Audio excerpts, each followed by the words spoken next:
Parabenizo, senhor presidente, o senador Blário Maggi, pelo seu pronunciamento e pela defesa do agricultor do nosso país. Como disse Vossa Excelência, que sustenta não só a balança comercial desse país, mas que alimenta muitas famílias, que sustenta muitas famílias mundo afora. Afinal, somos hoje o segundo maior produtor de alimentos do planeta e poderemos ser, senador Blário Maggi, o primeiro maior produtor de alimentos do planeta até 2020. Tomara que isso aconteça e tomara que o governo brasileiro ajude para que isso venha a acontecer, porque ainda somos extremamente dependentes de insumos, de fertilizantes, de potássio e de outros ingredientes necessários para a nossa agricultura.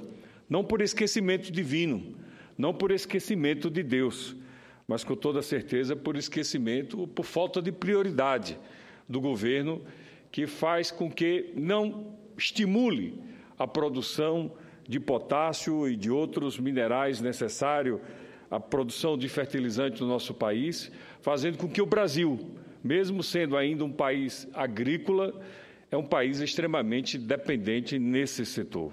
Então, reservas temos, riquezas minerais nós temos. E eu que o diga, porque o meu estado, o estado de Sergipe, senador Teomário, é um estado geograficamente menor do nosso país, mas que tem uma riqueza mineral enorme. Potássio, carnalita e tantas outras riquezas, ávidas para serem exploradas, faltando apenas a boa vontade, sobretudo, e o estímulo dos governos, seja do governo federal, seja do governo do meu estado que lá está. Enquanto isso, compramos insumos, compramos potássio lá do Canadá, a quase 10 mil quilômetros, porque é mais barato comprar lá do que produzir aqui. Não dá para compreender tamanho descaso. Mas, senhor presidente, hoje eu ocupo esta tribuna para falar sobre um tema recorrente. Entretanto, necessário de ser trazido ao debate no plenário desta Casa, quantas vezes se façam necessárias. Refiro-me, senhor presidente, à segurança pública, ou melhor, à falta dela. Estamos vivendo em uma situação análoga à guerra. Em verdade, temos convivido com a guerra urbana, nem sempre tão velada.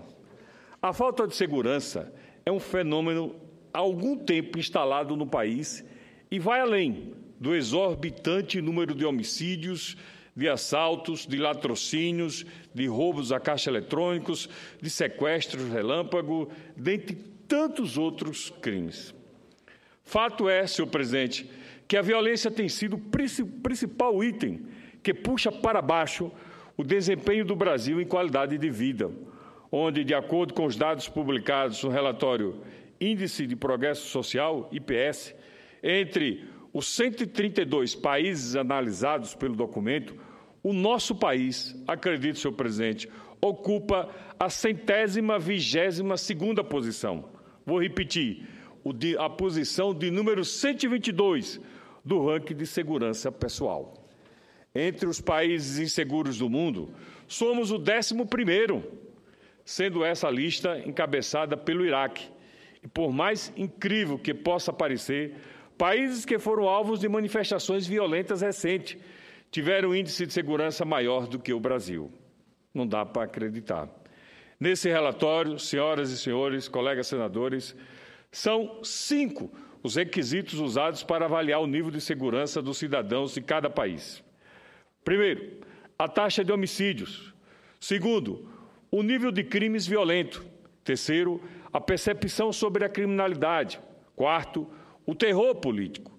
Quinto, as mortes no trânsito. O Brasil, lamentavelmente, é um dos 24 países com maior média de mortes violentas, com mais de 20 mil homicídios por 100 mil, com mais de 20 homicídios por 100 mil habitantes, segundo dados compilados pelo relatório a partir das informações da Unidade de Inteligência da revista britânica The Economist. Dando continuidade aos dados do estudo, em uma classificação de 1 a 5 para medir o nível de problemas que o governo e os negócios podem sofrer nos próximos 2 anos por causa da criminalidade, o Brasil ficou com o nível 4, uma questão que indiscutivelmente prejudica o desempenho da nossa economia. Senhor presidente, no que se refere à percepção geral da criminalidade, o nosso país também ficou no nível 4, em uma escala de 1 a 5, onde 5 representa a menor confiança possível da maioria dos cidadãos, o que reflete o real sentimento de insegurança compartilhado por todos. Já entre as mortes no trânsito, senhor presidente, segundo dados da Organização Mundial de Saúde, OMS, o país ficou na 19ª posição entre os 132 países que participaram do estudo. Sem sombra de dúvidas, a violência no trânsito tem sido crescente e feito muitas vítimas, além das fatais, que ficam muitas vezes com sequelas irreversíveis, enchendo todos os nossos hospitais, ocupando todos os nossos hospitais.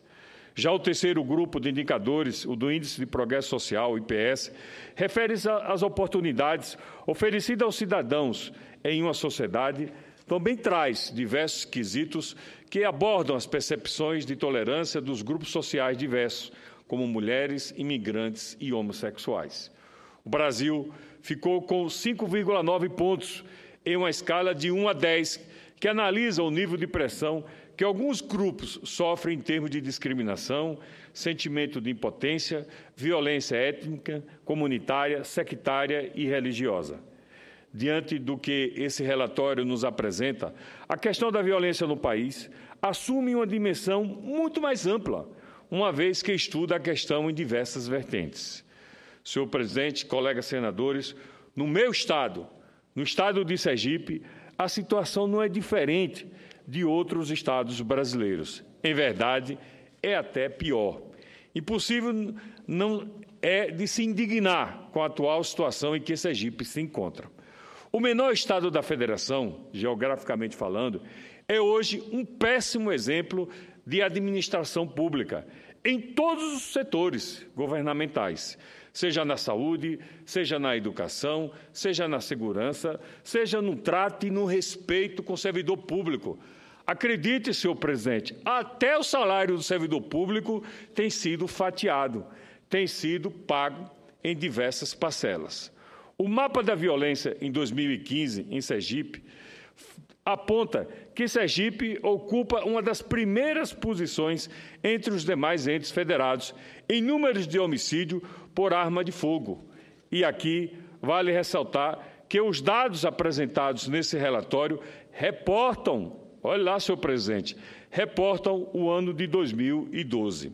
Pois bem, senhor presidente, em 2012, o relatório apontava que 658 sergipanos morreram por arma de fogo, um aumento de 60% em 10 anos. Entretanto, apavoram-me os dados mais recentes. Os dados mais recentes são assustadores, senhor presidente. No ano passado, ocorreram 999 homicídios no nosso estado, não colocando aí os latrocínios.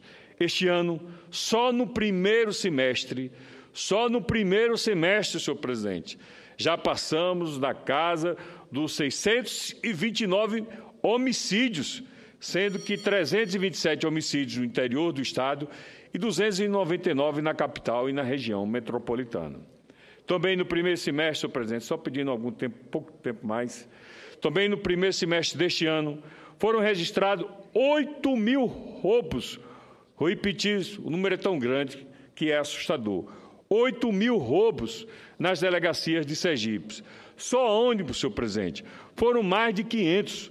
Isso representa um aumento de aproximadamente 40% em relação ao mesmo período do ano passado, o que aponta um total desgoverno, uma total falta de planejamento e uma total insegurança. Já fomos um dos estados mais tranquilos da federação, mais pacatos da federação. Hoje vivemos a insegurança cotidiana em meio à guerra urbana. Infelizmente, hoje somos exemplos de como não se deve gerir uma política de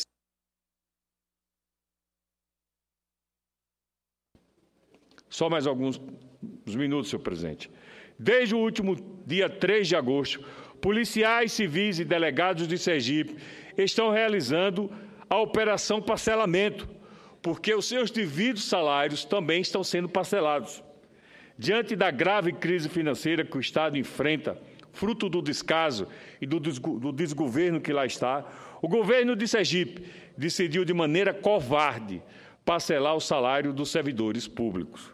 Alguns receberam no dia 31 de julho o salário de até R$2.000, outros servidores receberam o restante no dia 7 de agosto e boa parte recebeu hoje, no dia 11 de agosto. Diante desse quadro, os policiais civis e os delegados sergipanos decidiram iniciar essa operação, que consiste na redução das atividades da Polícia Judiciária em resposta a esse cruel parcelamento. Que chefe de família aceitaria receber o seu salário parcelado tranquilamente, senhor presidente? Com certeza, nenhum.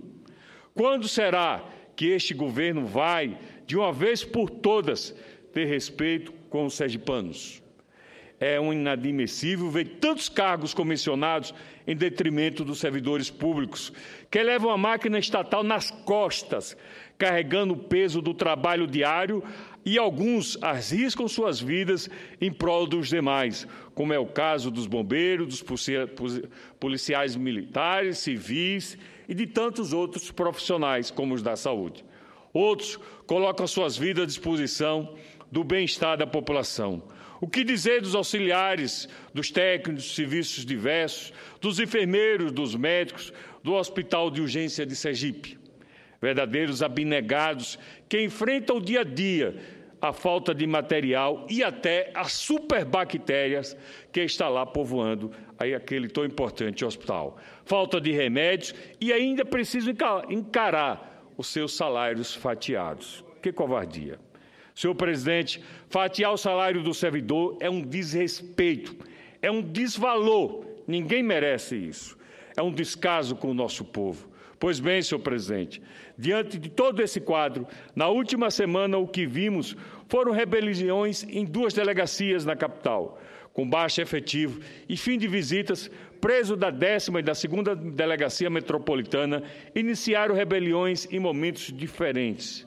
Senhor presidente, as imagens estão estampadas nas redes sociais.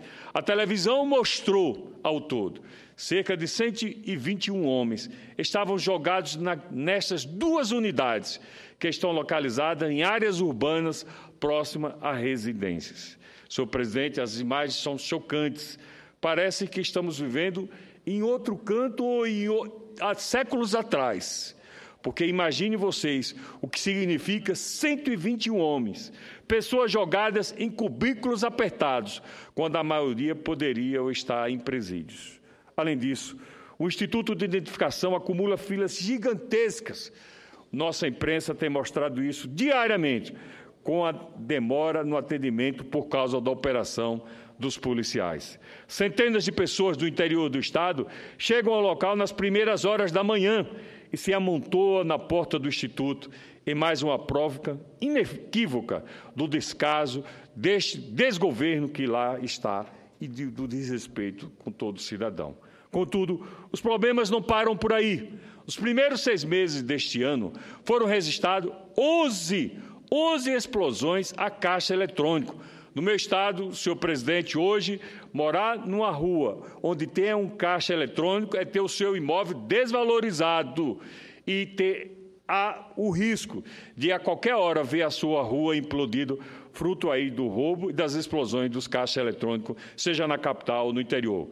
Em sua maioria, as ações atingiram também as estruturas policiais das delegacias e batalhões das cidades do interior, seja com prédios metralhados, viaturas atingidas por tiros ou pneus furados.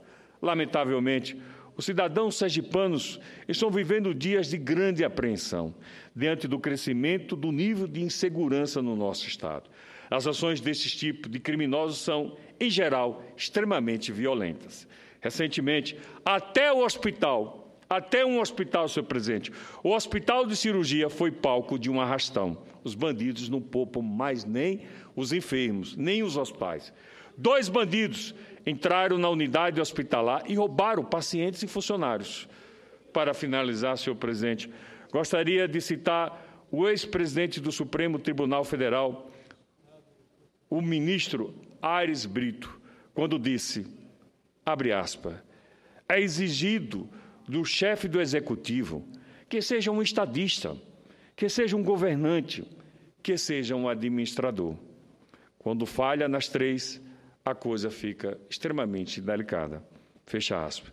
E, lamentavelmente, senhor presidente, é exatamente isso que está acontecendo no estado de Sergipe, no nosso estado. Ao povo do meu estado, do estado de Sergipe, deixo aqui registrada a minha incondicional solidariedade, além da esperança e da fé que espero, com as nossas atitudes, possamos realmente materializar toda essa esperança, seja na saúde, seja na segurança, porque ninguém merece viver o que os sergipanos estão vivendo recentemente. Fruto do descaso, da omissão e também, senhor presidente, fruto da enganação eleitoral, fruto do estelionato eleitoral. Prometeram céus e terras, e o que está se vendo no nosso estado é aquilo que disse o secretário da Educação quando foi dar posse a um de seus diretores. Bem-vindo ao inferno, colega. Obrigado, senhor presidente.